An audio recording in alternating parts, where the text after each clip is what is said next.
Okay, so today we're going to start a series called the Ancient Hebrew Wedding Model.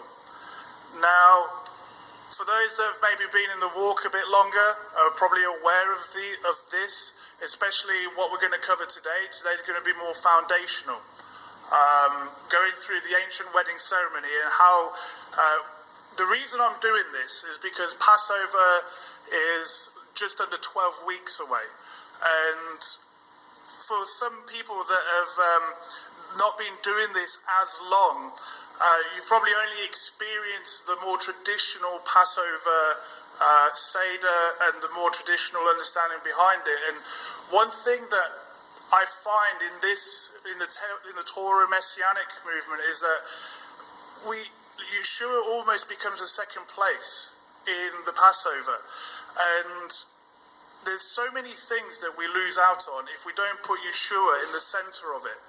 Now, the reason I want to go through this series is that when we get to Passover, it will mean something more. You will see your Messiah in a different light, hopefully in a more intimate light.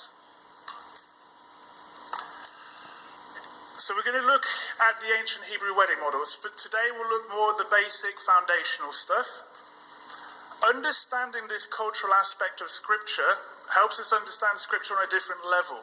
Now, once you're aware of how things were done back then, you start seeing it everywhere in the Scripture.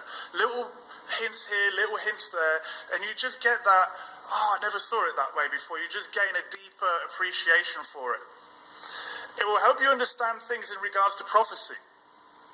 Everyone loves talking about prophecy. I'm going to say this from the get-go. If you do not understand the cycle of the Moedim, and if you don't know how to wrap the ancient Hebrew wedding model around it, you won't understand prophecy fully. I'm not saying you won't get it, but you won't get that deeper, intimate aspect to it.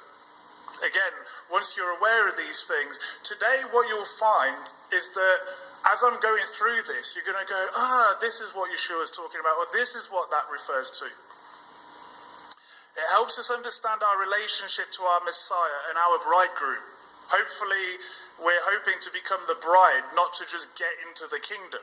We all know there's going to be hierarchy. Where do you want to be?